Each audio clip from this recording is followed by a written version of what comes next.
We are all here, minus Vicky, but the rest of the school board members are here. So I will call this meeting to order. This is the regular board meeting, Monday, May 18th. We are doing this remotely because of the ongoing pandemic. But if I could have a motion and a second to adopt the agenda. I move to adopt the agenda. Lokenskard. Second, Dixon. Thank you, Tim and Drew. We'll now do a roll call vote, as is customary on these live streams. Tim? Lokenskard, aye. Drew? Dixon, aye. Tracy? Stewie, aye. Bill? Aye. John? Carlson, aye. Leonard, aye. Motion carries unanimously. I don't know if there's anyone who is on the agenda or on the meeting to speak to an agenda item who is not otherwise listed. If you are, you can put your question in the chat, and I can see if we can get that into the proceedings. But we'll move on to the approval of consent agenda items. Everyone was sent a copy of the consent agenda in the packet and could read through it. I'm not going to read through these in this meeting, but if anyone is interested in making a motion to accept, or if there's an item that you would like further discussion on, we can separate it from the rest of the consent agenda.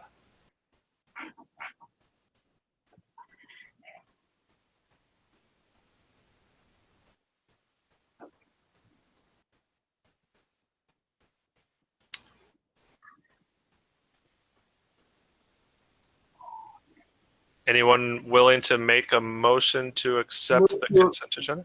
Move to approve the consent agenda. Thank you, John. Second, Dixon. Thank you, Drew. Roll call. John? I just wanted to say that as treasurer, the bills are in order, which is on the consent agenda. But Thank you. I vote aye. Thank you. Bill? Aye. Tracy? Stewie, aye. Drew? Dixon, aye. Tim? Lokenskard, aye. Leonard, aye. Motion carries unanimously. Thank you, John. I didn't ask for additional discussion. I apologize for that. We move on to action items. We have 5 action items this week. And our first one is to consider approval of the St. Peter Public Schools budget plan. So Dr. Olson? Well, the budget plan has been in front of members of the school board, the administrative team, the finance committee of the school board numerous times, really going back to last November. It has 4 components in it. The first is the stabilization of the general fund. A couple of things that I'll mention there. The important parts are included in really the next agenda item, which is the budget adjustment plan for 2020-2021. The second is the formalization of a decision to move the operating referendum that was tentatively planned, or at least discussed, for the fall of 2020 to the fall of 2021.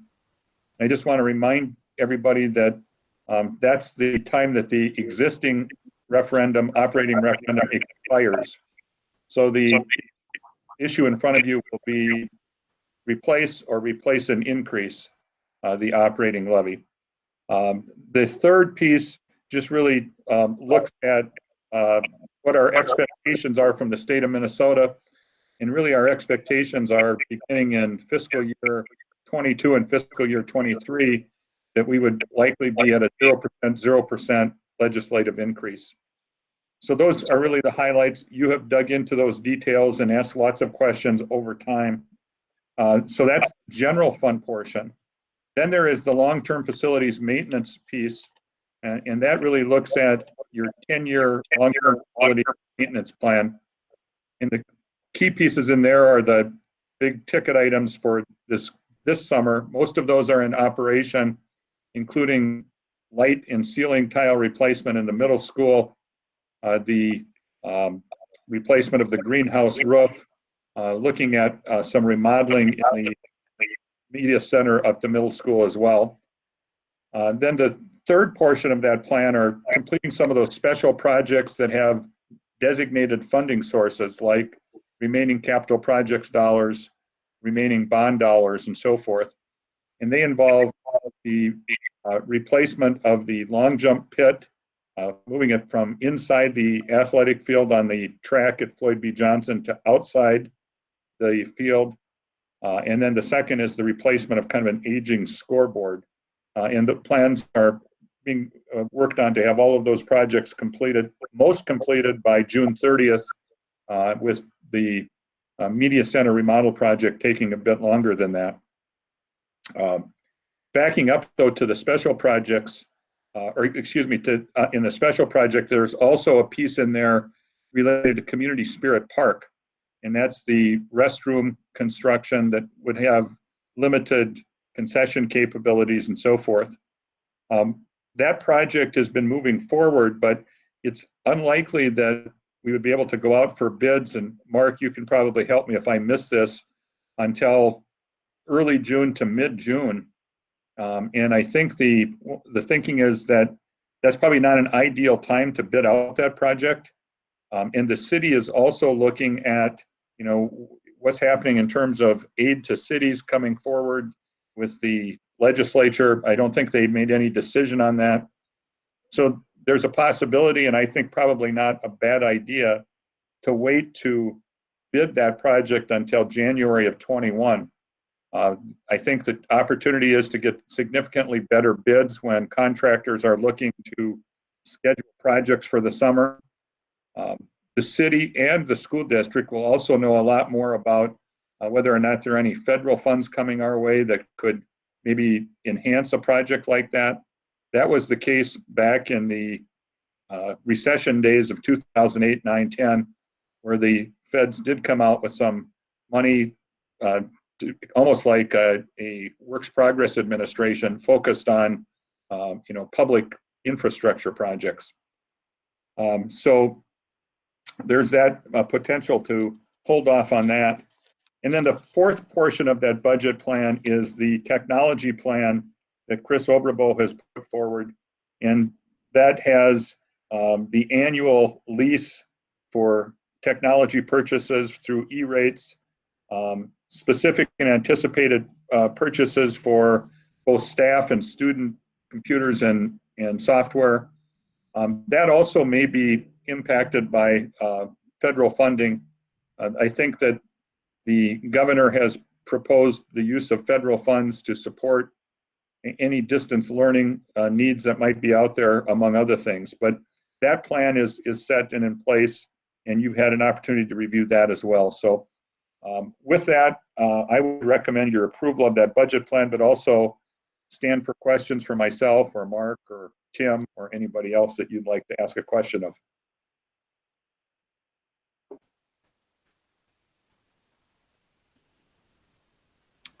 Any initial discussion? This is Tracy. I have a question regarding a teacher that works at the middle school had mentioned that the sections were going to be increasing in student size, and I'm just wondering how is that looking exactly in terms of how many kids are we having in a section? I know it probably depends on the class, but I'm just kind of curious about that. John? Right now, class sizes, if we were to go 6 sections, class sizes would be 30 to 31 on average. And, in terms of that adjustment, what that adjustment allows us to do is still maintain that comprehensive middle school schedule. We feel strongly that the block schedule and the middle school vibe that we have going on is critical to the needs of our kids. And going down to 6 sections allows us to maintain that. I think there's also the possibility that that there's a greater efficiency in terms of having everybody on the same page. Sometimes with that 7th section hanging out there, particularly when you have a house schedule, you can't get everybody involved in the common planning time. So in terms of how that impacts, the delivery of instruction, it's more consistent, it's tighter.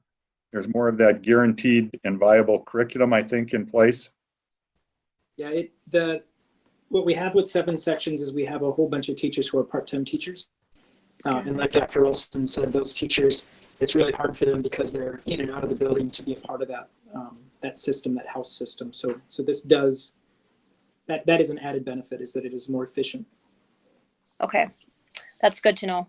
I always need to know the positive there, Yep. Great. Anyone else?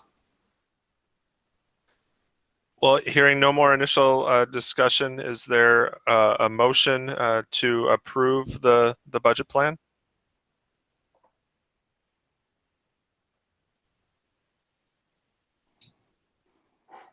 I so move. This is Lokenskard.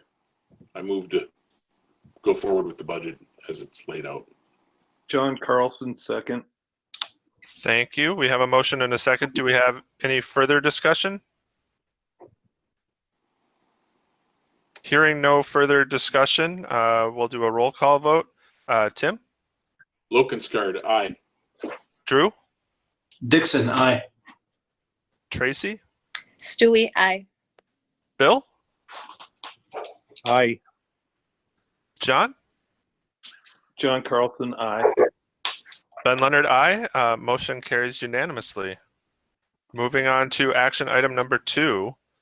Consider approval of the St. Peter Public Schools 2020-2021 budget adjustments.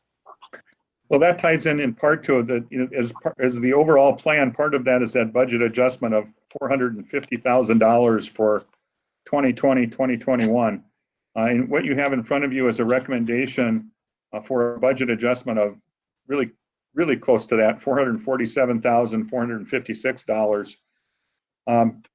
The budget adjustment plan has that budget reduction part, but it also includes using the fund balance reserve, and we've talked about that, of $417,000 a year over the next 4 years that was set aside for future operational costs.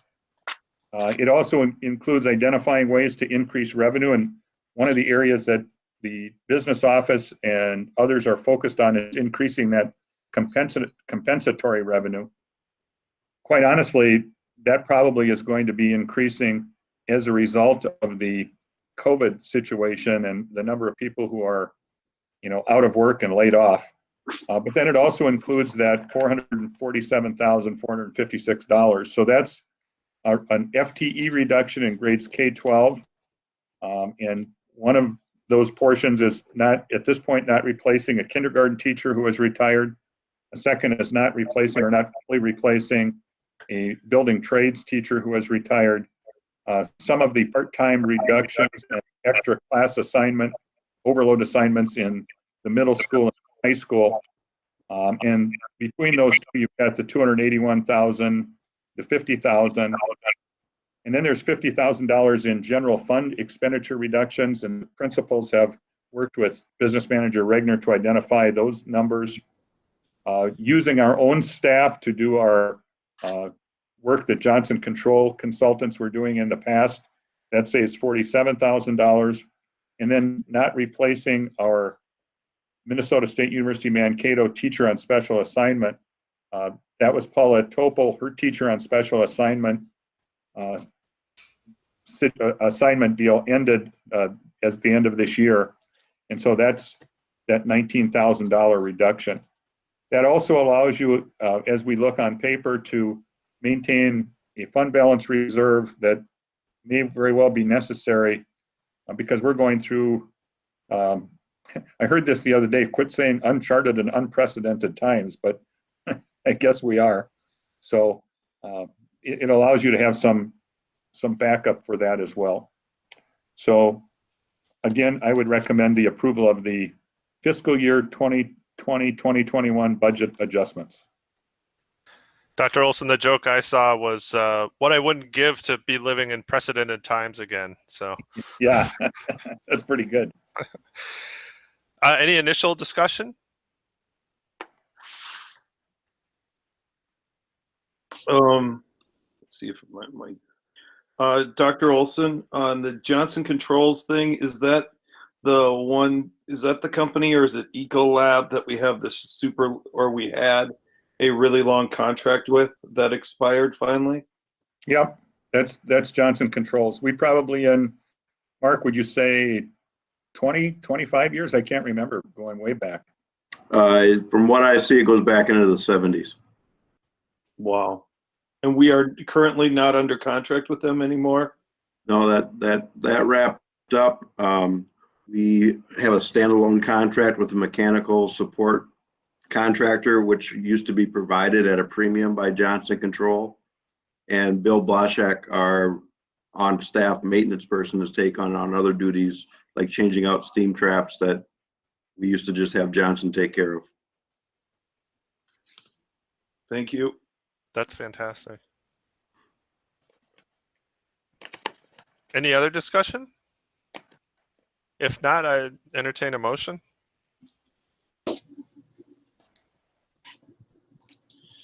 This is Dixon. I move approval of the St. Peter Public Schools 20 to 21 budget adjustments. And that numeric value is absolutely correct. 447,456. Yes. Okay. Great, we have a motion.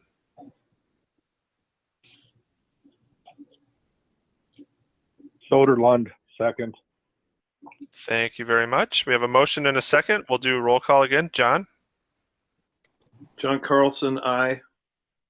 Bill? Bill Soderlund, aye. Thank you. Tracy? Tracy Stewie, aye. Drew? Dixon, aye. And Tim? Lokenskard, aye. Leonard, aye. Motion carries unanimously. Thank you. Now we move on to action item number three, which is consider approval of non-renewal and probationary teacher contracts. This will require, when we get to it, an individual resolution for each non-tenured or probationary contract. Dr. Olson, do you want to talk a little bit about this? Sure. Well, just as a reminder, the first 3 years of teaching service in a Minnesota school, a single Minnesota school, are probationary time. Once a teacher has successfully completed 3 years, they're considered tenured. And so then removal requires some different kinds of criteria. If a teacher has been previously tenured in a Minnesota district, let's use an example and say somebody worked in Cleveland for 4 years, and then they moved to St. Peter as a teacher, they would have a 1-year probationary period. During that period, the annual contract may not be renewed based on a decision of the school board and a recommendation of the administration. So what you see in front of you are the first two, the Emily Dable and Laura Schugel. Those are some of those part-time positions that Mr. Graff and I were talking about with the budget reduction plan. Then there are some situations where you have a reduction based on a recommendation from the principal. And in the case of both Chris Harms and Ryan Timmerman, they are on tiered teacher licenses. So they can't be continued in contract. Those positions, they certainly will be encouraged to reapply for those positions. And based on the criteria for hiring tier 1 and tier 2 teachers, you may well see them back in front of you for approval after the, I can't remember exactly, Chris Overbo, you remember what it is? Is it 60 days? We have to advertise. 60 days. Yeah. So we recommend the passage of those resolutions. Chris, are you at a monster truck rally as the announcer? Because that was some crazy feedback there.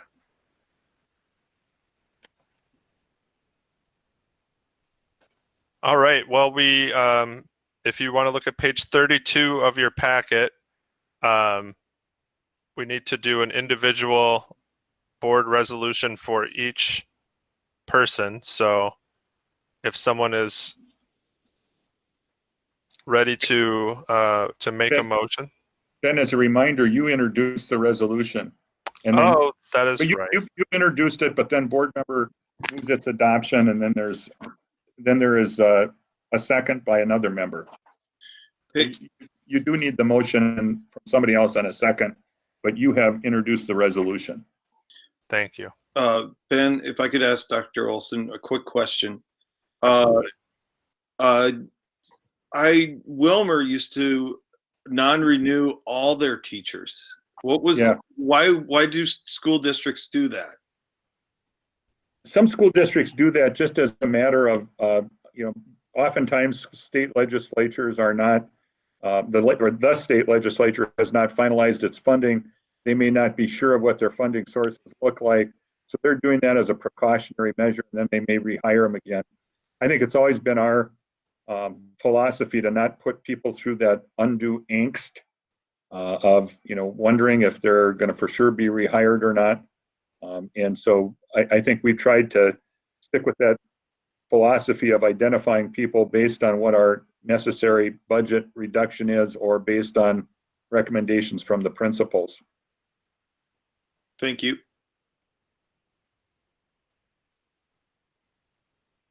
And I will add that we may have some additional non-renewal items coming forth in what will now be a special board meeting on June 1st.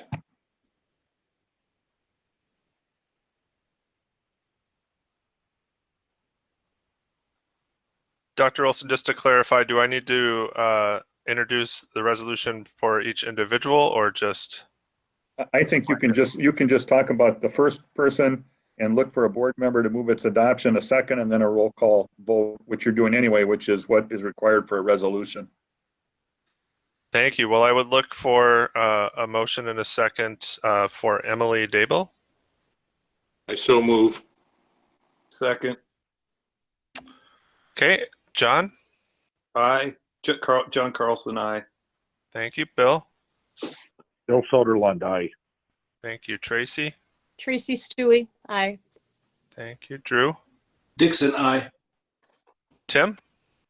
Lokensgaard, aye. Ben Leonard, aye. That moves the resolution. Laura Schugel. This is Tracy Stewie. I'll make a motion. Dixon, second. Okay. Roll call on the resolution. Tim. Lokensgaard, aye. Drew. Dixon, aye. Tracy. Tracy Stewie, aye. Bill. Bill Soderlund, aye. John. John Carlson, aye. Ben Leonard, aye. Resolution is moved unanimously. Ian Thomason. Tracy Stewie, I'll make a motion for Mr. Ian. Lokensgaard, second.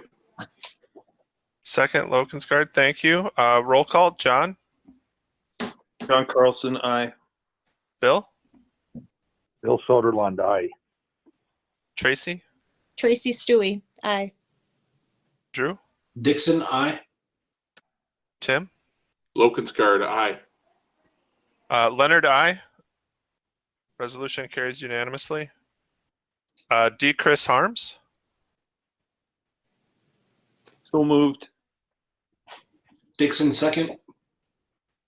Thank you. John made the motion. Dixon seconded. Roll call. John. John Carlson, aye. Bill. Bill Soderlund, aye. Tracy. Tracy Stewie, aye. Drew. Dixon, aye. Tim. Lokensgaard, aye. Ben Leonard, aye. Resolution carries unanimously. Last one, Ryan Timmerman. So moved. Tracy Stewie, I'll second. Dixon made the motion. Stewie seconded. Thank you. Roll call. John. John Carlson, aye. Bill, Bill Soderlund, aye. Tracy, Tracy Stewie, aye. Drew, Dixon, aye. Tim, Lokenskart, aye. Leonard, I. Resolution carries unanimously. That concludes action item number 3. Moving on to action item number 4. Consider approval of an ad hoc committee of the school board titled Return to School 2020-2021 Committee. Dr. Olson. So just as a reminder, under your board policy, the school board reserves the right to limit, create, or abolish any committee it deems appropriate. With that in mind, the instructional program committee met on May 12th, and one of the agenda items was to consider whether they would recommend to the full board the establishment of an ad hoc committee titled the Return to School 2020-2021 Committee. One of the reasons for the suggestion to establish that committee is because on our return to school scenarios, we hit multiple issues in every one of those scenarios. We hit teaching and learning or instruction. We hit co-curricular programs. We hit finance. We hit facilities, etc. So as a sort of mode of efficiency, having a single committee to go to as those plans for different return to school scenarios get unveiled and we start talking about things like transportation contracts or fall coaching contracts or a hybrid learning model. We have an opportunity to bounce that through a committee, which is our normal procedure prior to bringing things back to the full board. So the purpose of the committee would be to address all revisions to policies, procedures, and handbooks related to different school scenarios, to review recommendations and proposals from the task force that need approval of the school board prior to implementation, and really to look through those, what we'll call shelf-ready plans prior to being finalized and in front of the full school board. So I'll, stand for any questions, or maybe members of the Instructional Improvement Committee can also talk about our more in-depth discussion we had at that meeting.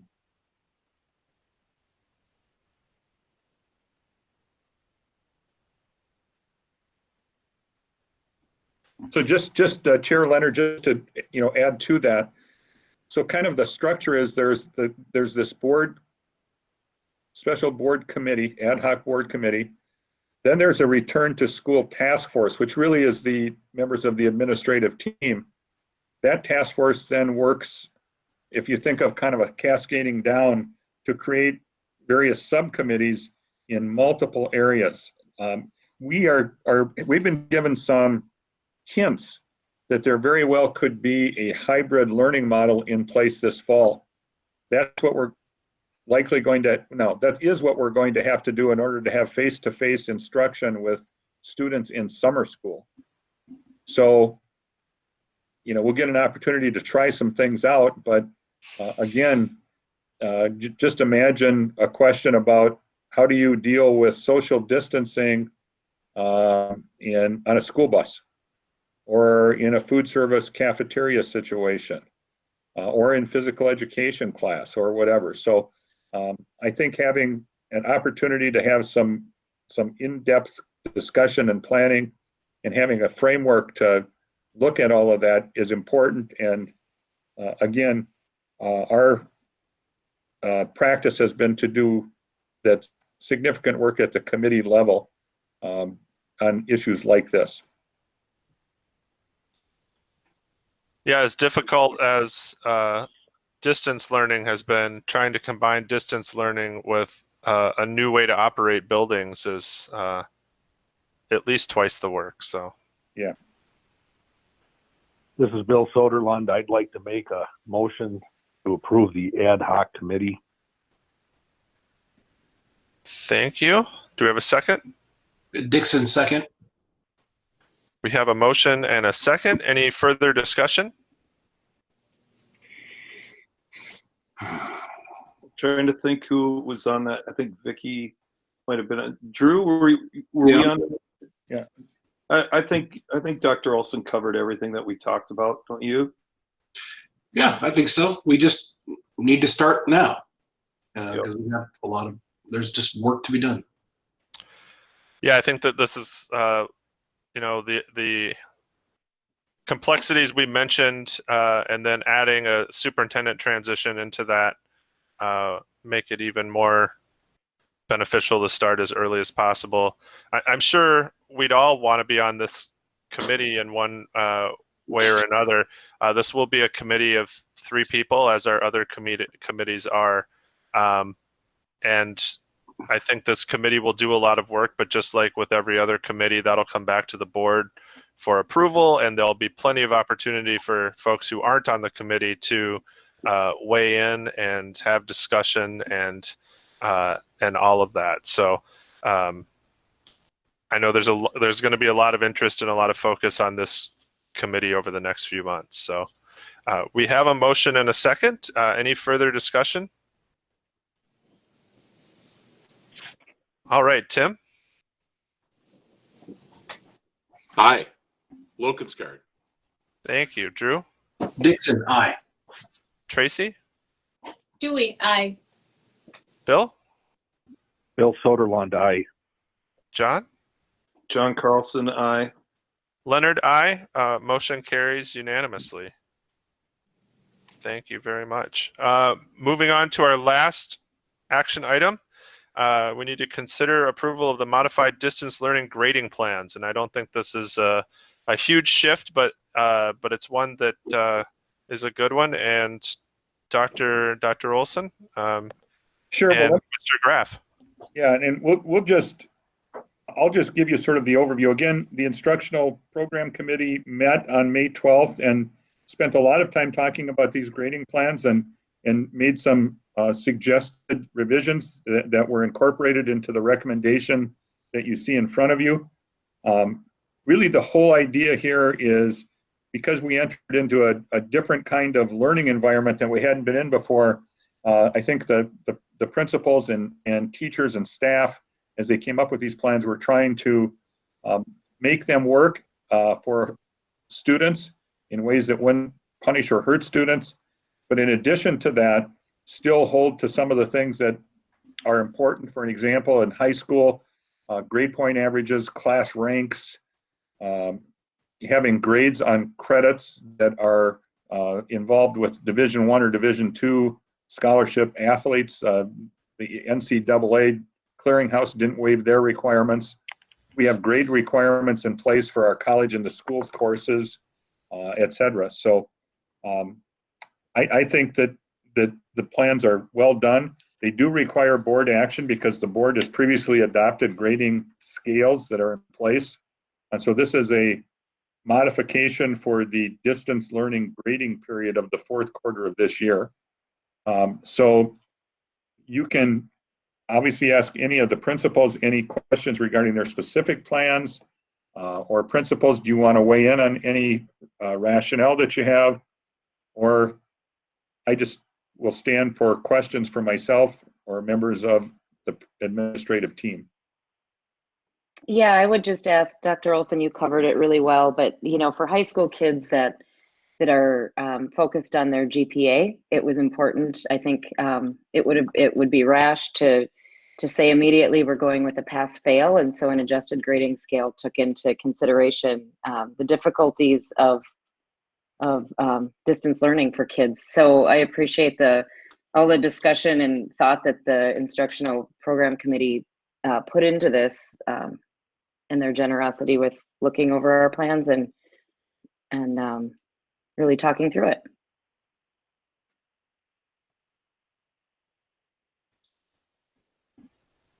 Excellent. Any further discussion? Ben, this is Tim. I have a question for Annette. So as a spouse of a person who handles a lot of admissions at a higher level college, how does the weighted GPA scale, does this affect it in any way? I mean, so when the grade point, I don't know how it all works with the weighted GPA, but if a child gets an B plus, normally that's an 87% or whatever. And if it's weighted a B plus, he would get more, he or she would get more weight when you're talking about applying to a higher education college. Does this affect it in any way? That's my question, I guess. Yeah, that's an excellent question, Mr. Lokensgaard. Actually, most of our weighted classes are concurrent courses. And so our concurrent courses offered through universities, we're not able to use our adjusted weighting scale or adjusted grading scale. So it does not affect that in any way. In fact, that's one of the things that's been kind of hard to work through with teachers and the workload, because if it's a course offered through MSU, they have to follow the syllabus and grading that MSU has adopted. Okay. Or U of M or wherever. I didn't know if there's any weighted classes outside of the. Our AP classes are also weighted. And we don't have nearly as many of those as in the past. But we will be following they still will be weighted to the same percentage according to the adjusted scale. All right. And I do have a good question every once in a while. Excellent question, in fact. Nothing more, Chairman. Do we have a motion? I move to accept the revised grading system for all 4 schools. Dixon second. Or Dixon second. Which one of you wants it? Me, definitely. Okay, sweet. Motion, Carlson, second, Dixon. Further discussion, I have an adjacent question that we can address later, or you can choose to not address it at all. But with the AP courses, the college boards just had their tests, and I know my kid was able to access the test and take them fine using our system. I did read on social media that there were many instances around the country where kids were kicked out of tests or not able to access the tests. And from, again, the biased view that I saw on social media, the College Board basically said, did you know if any St. Peter kids had a hard time with that, or if the College Boards have since nuanced their response? I haven't heard actually of any incidents that any of our kids who were taking their AP tests had that would make them that gave them more difficulties, but you never know. I mean, it's hard to say if they're even going to be legitimate scores when they're taken online at home. It's a new, like you said, Dr. Olson, unprecedented times. But I haven't heard that any of our students had difficulties. Thank you. Mm-hmm. Any further discussion? Okay, roll call. Tim? Lokensgaard, aye. Drew? Dixon, aye. Tracy? Sorry, Stewie, aye. Bill? Bill Soderlund, aye. John? John Carlson, aye. Ben Leonard, aye. Motion carries unanimously. That concludes our action items. So we'll move to reports. Ativ is ready. There's no puppy, but she's still ready to deliver a report. That's right. Oh my gosh. So ECFE, Early Childhood Family Education, wrapped up about a week and a half ago. And then we were excited to have our parade through the parking lot of Early Childhood, just as South and North did. We had a great turnout. It was wonderful to see the kids. Our entire Early Childhood staff was there, and it was good for everyone involved. I think it was just a great idea, and it was just so fun to see everyone. School readiness actually wraps up this week, and so those classes will be coming to an end on Thursday. And this week we have a lot of class-specific drive-throughs. And so, for instance, little graduations, drive-through graduations for preschoolers, etc. So, of course, our classes are up to 16 kids. So that will be not quite as a production as the whole entire drive-through was. But so we're excited about that. Then the last week of school within the district, early childhood special education wraps up as well. So getting everything wrapped up and planning for next year. In the world of summer programming, with STARS Academy and extended school year, the administrative team is working on that and trying to come up with plans, as Dr. Olson said, following the guidance the state has recently released. And then with our food service program, we continue to serve about 2,100 meals per day, which is quite amazing. And so our work now is to figure out what that will look like as we continue through the summer months. And so we'll be developing a plan and getting that information out to parents as well. Great, thank you. All right, and at South, I think the word of the spring is drive-through, because we did participate in that drive-through on the 7th along with North and South, or North and Early Childhood. I think it was the first time ever in the history of all of St. Peter that traffic flow was great at South, could be said, because we really did, we went the wrong way down the one way, and it made everything run very, very smoothly. We had plenty of room for people, and it lasted about an hour and a half, and it was wonderful. As Yetive said, I think good for the soul for both the teachers and the kids. It went so well that we were excited last week to have a drive-by kindergarten registration, which did allow us to collect a few more registration forms for next year's kindergarten. We're currently at 95, and we are continuing to solicit registration forms. We do have a list of an additional nearly 40 students who have told us that they are coming. We just do not have those forms in hand yet. So we're meeting tomorrow to talk about what our plan for actually securing those registration forms will be. On May 28th, I just wanted to talk a little bit about something that North and South will be doing as far as the technology drop-off for students to return their tech pieces. We also know that oftentimes teachers want to just say one last farewell to their students, especially at the lower elementary level. So on the 28th from 3:30 to 6:30, teachers that are available will actually be there. They will be the ones collecting the technology devices when families drop them off. And we will notify parents so that they know if they want to see the teachers one last time for the school year, that would be the time to do it. Other tech collection will happen on May 29th. And on that day, we're hoping to have paraprofessionals working and collecting. So they too will get a chance to say goodbye to some of the students. Even though we have a lot of time spent doing our distance learning, we are also continuing to work on things like alignment of scheduling with North, as we share some of the specialists, working on that master schedule, class list development, interviewing to fill some of our open spots. And kudos to our custodial team who have already started doing some of our summer cleaning. So it'll be nice to have a little bit of a jump on that. Thank you.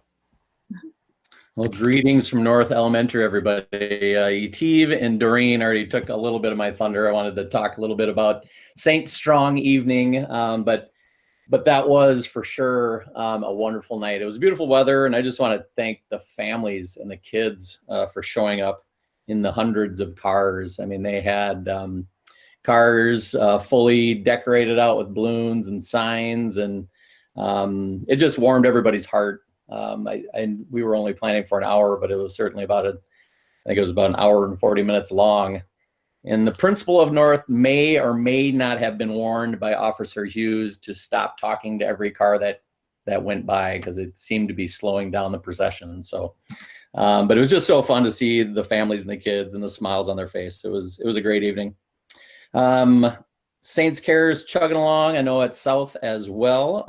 We're averaging a good number of kids, and the staff is doing wonderfully. Between them and the food service on site there, they got the whole process down like the back of their hand.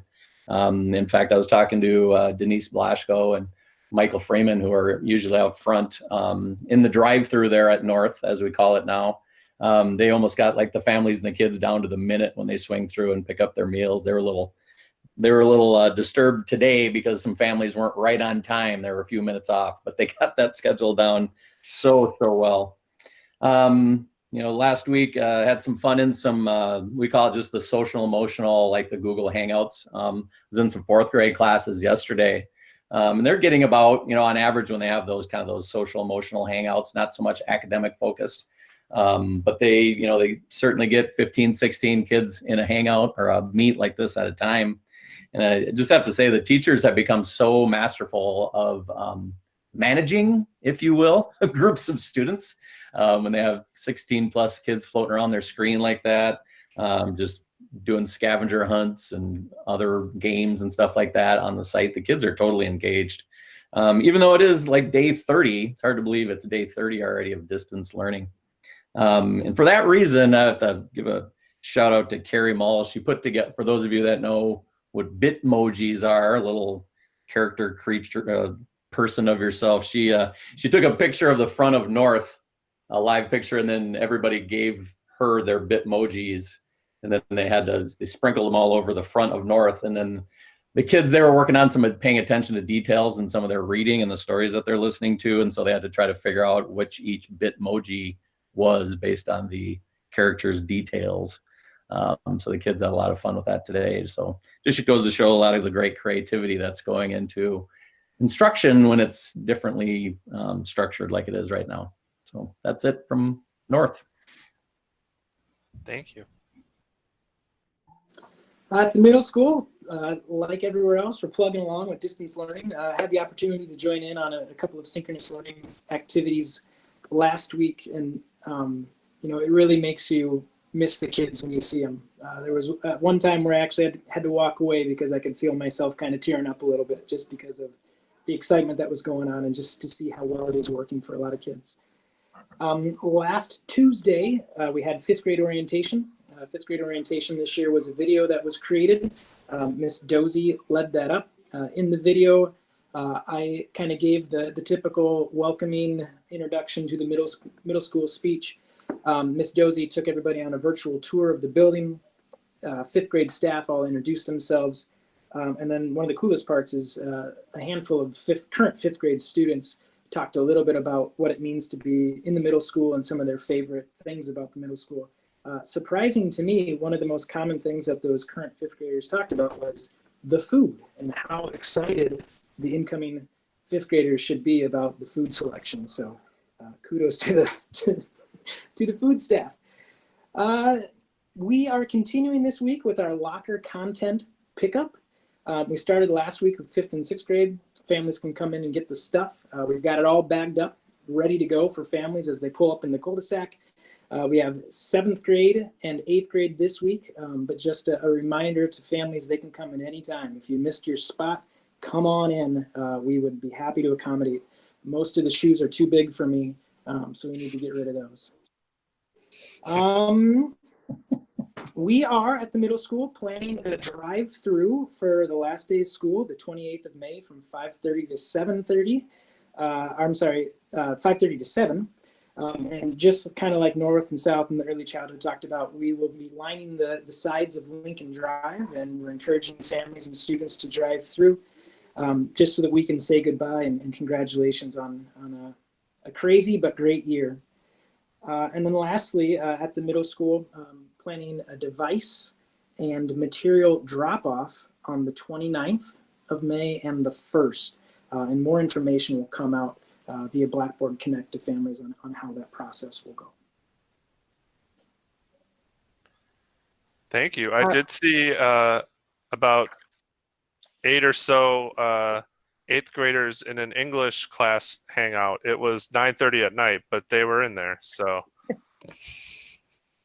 They'd probably been in there since like 1 in the afternoon. I'm sure.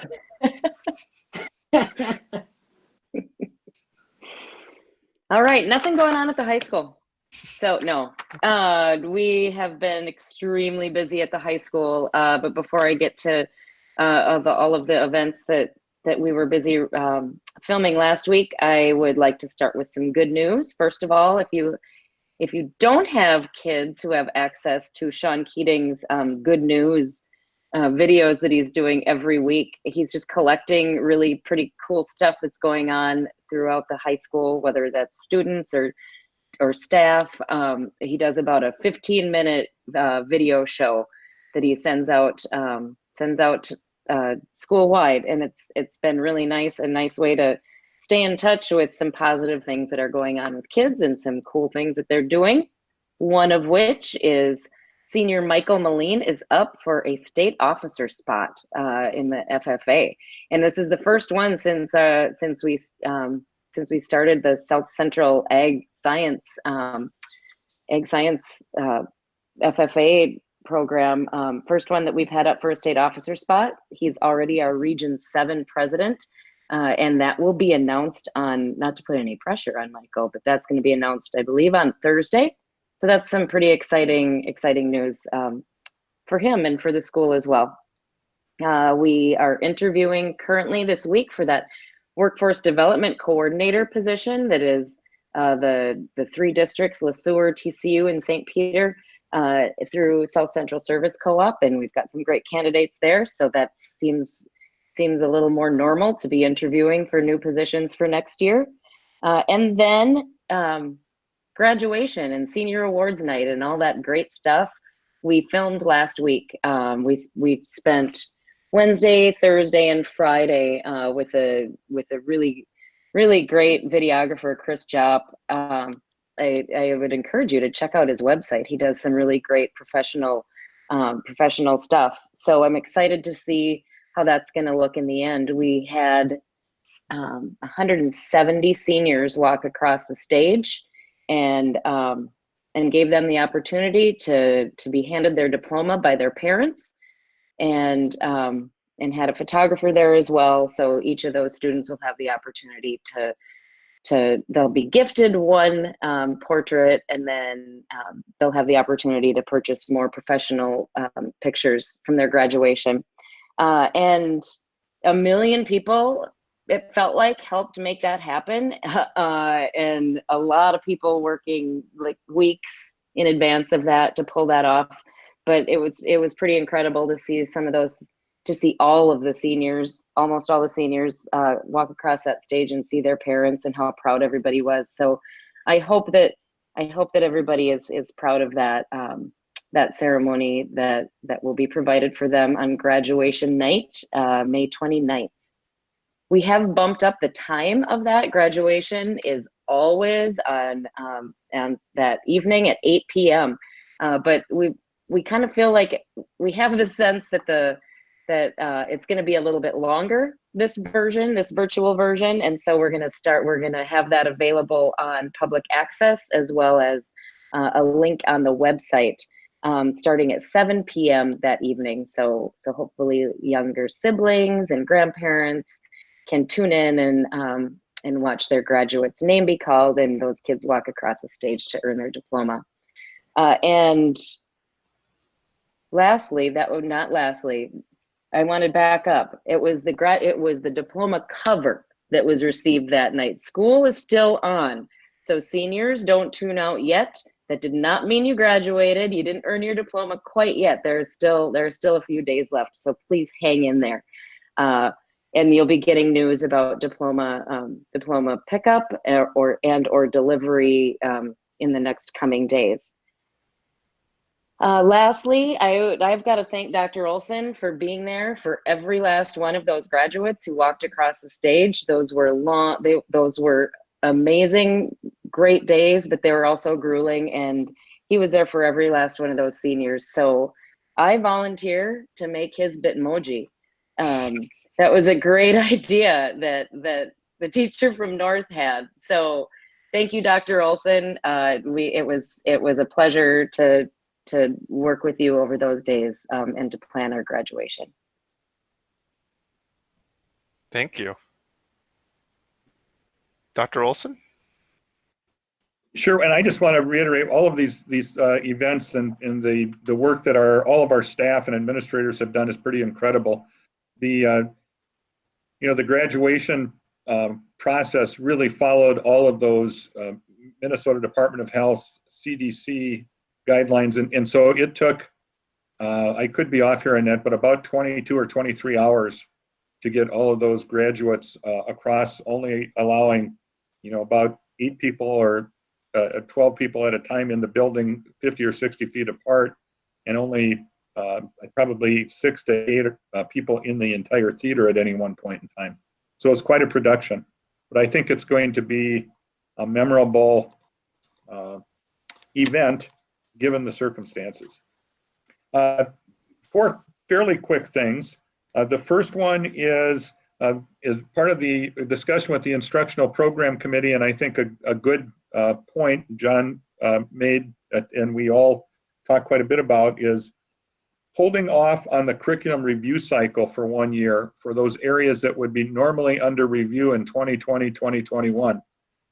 We're going to have almost an all hands on deck approach over the next couple of months to prepare for those different return to school scenarios. So that's our plan at this point, unless we hear differently from you. But I think that's a really good approach. To that end, we also have really talked about, and I'm encouraging this, to have our administrative team members and our principals take the same week off in June and the same week off in July. I think if we can have everybody together when we really need to get intense work done, that'll be important.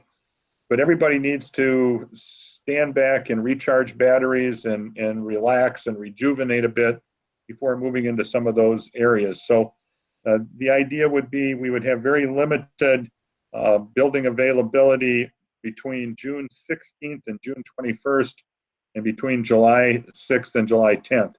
The district office will remain open and staffed for anybody who needs to get in contact with us or has any questions or any needs during that point in time.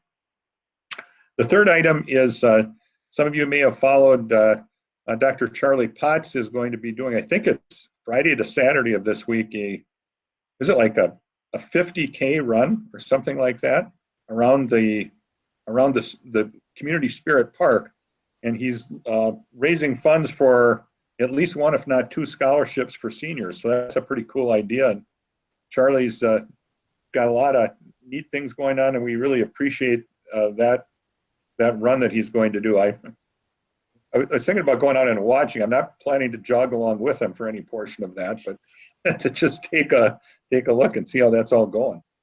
And then finally, some of you may or may not have heard, pending Mankato Area Public Schools action tonight, MVED Director John Lustig will be approved for the position of Director of Director of Administrative Services, which is basically their HR position.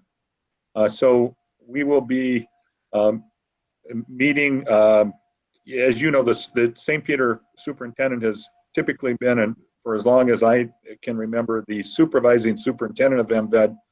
So I'll be connecting with the MVED superintendents and then begin communicating with the MVED board about plans and options for filling John's position. So that's what we've got. Any questions for me?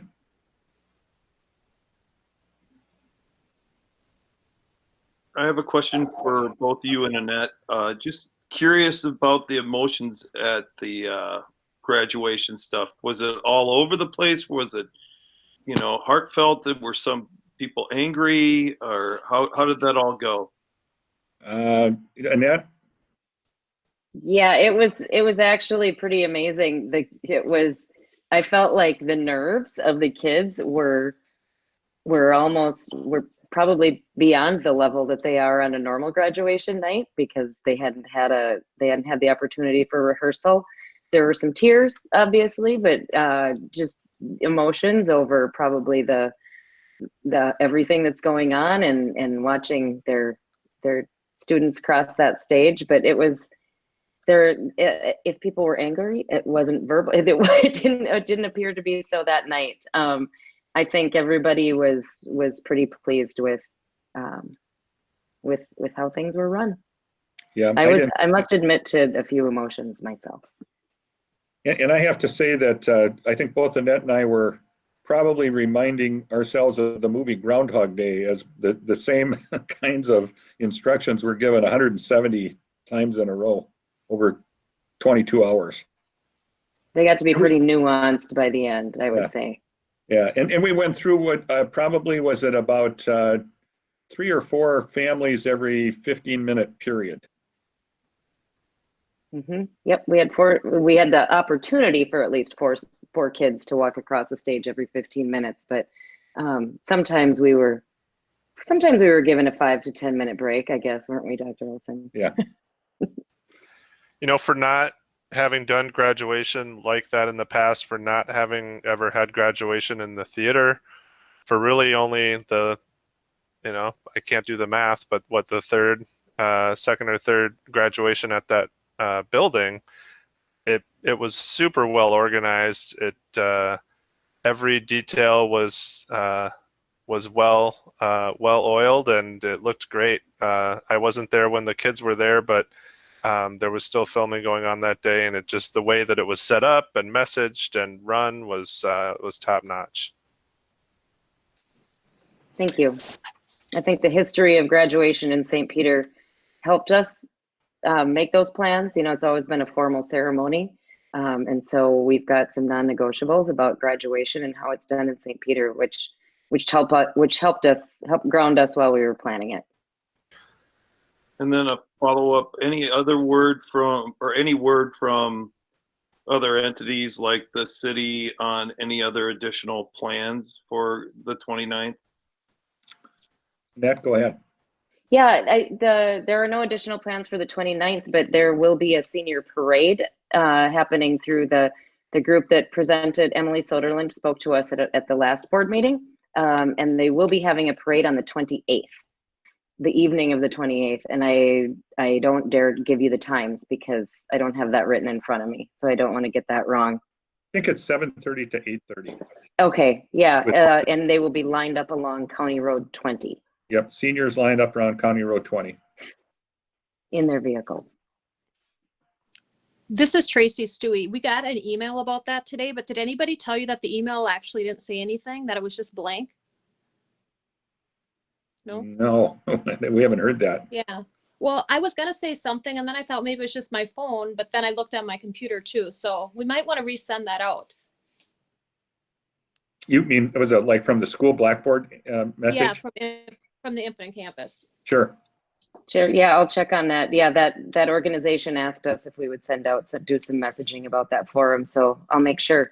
You'd think as a parent of a senior myself, I maybe would have noticed that, but. Well, you probably don't open the emails because you know in there. I got that email and it did come through for the Dohertys. So Laura did too. You could read the whole email. Yeah. Yep. Weird. Yeah, definitely not for me on my computer or in either email, because I get it sent to both. And Bill couldn't see it either in his school email. Huh. Something weird happened. And Rachel couldn't either, now that I say that. I also have a question. You know, I listened in on the MSBA graduation ceremony, I don't know what we want to call it, discussion, recommendations. And one of the messages that they had consistently said is they were talking about the liability and personal liability. And I got to thinking that I'm kind of wondering how that works. Like, so if there's a personal liability for us for how the graduation or something like that could happen, but we don't have anything to say about how it actually happens. So can somebody give me some feedback on that?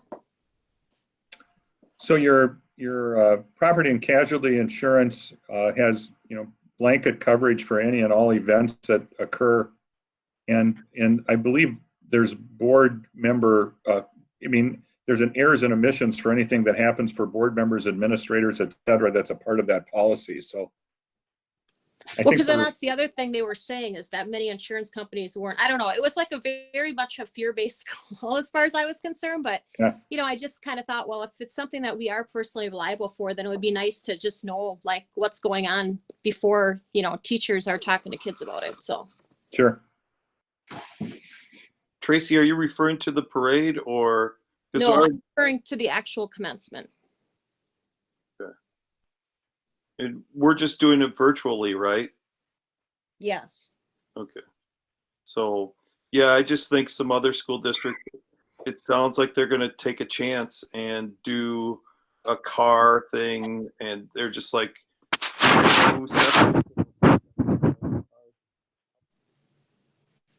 now the school is liable, and so I was on that discussion too, and I called Terry afterwards, and I'm just like, kind of really didn't say a whole lot. And in the end, it's whatever each school district's insurance company allows them to do. And, what are they covered for? Mm-hmm. Yeah, Tracy, I went to tape the board chair welcome to the graduation ceremony, and I saw a health check in place. There was plenty of social distancing. 6 feet was not even close. It was more like 60 feet. And I think that the way that we followed every state guideline put out there, and I'm having to follow those in my day job. So I've been looking at those, and I think we did an exemplary job making sure that all of those were covered. So I think that there would be very little liability, and any liability would be covered by our regular insurance. No, I definitely agree on that. I guess I was just surprised at the personal liability part of it that they kept talking about. And I mean, and our administrators went above and beyond, I think, in erring on the side of caution. But what if they wouldn't have? Then we would be sitting here, like maybe that kind of a plan should be discussed to the school board before it goes to the teachers and the students if we are personally liable. That's all I'm saying. In this particular case, yes, everybody was very cautious, but what if they wouldn't have been? We wouldn't have known about it until after it was already announced. Yeah, I guess I'm not a lawyer. I can't say what our personal liability is. I feel like we do have the coverage that and statute that does exempt us from personal liability, and if it, we're in unprecedented times, but if I think about the normal daily operation of a school, there's way more chance for liability in that than there was in the graduation ceremony.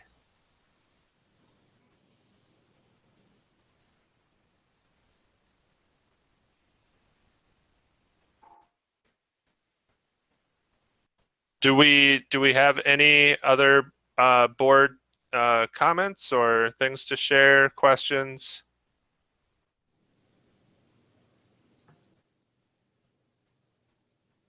All right. Hearing none, I will announce the upcoming meetings of the school board. Like was mentioned, graduation will be Friday, May 29th at 7 p.m. virtually on St. Peter Public Access and through the district website. The next board meeting will be it says study session, but I think we made that a special board meeting, correct, Dr. Olson? Correct, based on your consent agenda action. Yes, so that is a special board meeting so that we can take action if we need to in this ever-changing world. And that is Monday, June 1st at 6:30 p.m. and that will be virtual. And then the regular board meeting, June 15th, I think is TBD at this point. Maybe June 1st as part of that agenda, we could talk about any thoughts or ideas around how we continue to do these meetings. I know that the state is opening up, and if I want to go to the bar in Wisconsin, I can do that. I guess I'm of the personal opinion that really hasn't changed the virus's mind, and that things are kind of still the same. And this seems to have been working fairly well from my perspective, and kind of found a groove. And I don't feel like we're unable to do any of the business that we're charted to do virtually, so I don't mind continuing this setup further into the future until we are sure that getting back together will be safe. So I would welcome any further conversation and thoughts, and maybe that could be on the June 1st agenda, Dr. Olson. You bet. Great. Those are the next two upcoming meetings, and the last agenda item, if Tim Lokensgaard has any bandwidth left, would be adjournment. So is there a motion to adjourn? I move to adjourn. Yes. Thank you, Tim. Do we have a second? Dixon, second. Awesome. We have a motion and a second. We'll run through the roll call real quick. Tim. Lokensgaard, aye. Drew. Dixon, aye. Tracy. Stewie, aye. Bill. Bill Soderlund, aye. John. John Carlson, aye. Ben Leonard, aye. Motion carries unanimously. The meeting is adjourned.